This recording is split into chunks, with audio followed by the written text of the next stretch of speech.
లేకపోతే ఈ ఇన్సెక్ట్స్ కానీ ఇవన్నీ కొంచెం పైకి వెళ్తాయి అన్నమాట. సో ప్రకృతికి మనకి అంటే ఏంటి, మనం కూడా ప్రకృతిలో ఒక భాగం, హ్యూమన్ బాడీ. సో మనకి ఏమీ రాకుండా ఉండడానికి మనం భోగి మంటలు అనేది పెట్టుకుంటాం. అదొకటి కాకుండా ఇంకోటి సిగ్నిఫికెన్స్ ఏంటంటే, ఫస్టే మనం చేసేదంటే శరీరం అంటే ఏంటి, మనకి గ్రాస్ రియాలిటీ మనకి కనిపించింది.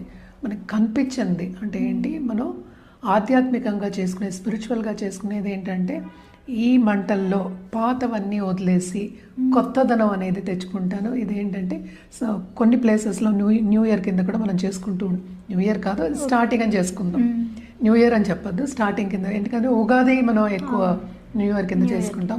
సో స్టార్టింగ్ అనేది చేసుకుంటాం అంటే హార్వెస్ట్ చేతికి వస్తుంది, పంట కోస్తారు, మనకి ఏంటంటే ఇంక ఎక్స్పెక్టేషన్, మనకి చాలా సంపద వస్తుంది. దాంతోపాటు మనం అందరితో పాటు సెలబ్రేట్ చేసుకుంటాం. ఫస్ట్ భోగికి పాతవన్నీ తీసి దాంట్లో భోగి మంటల్లో వేసి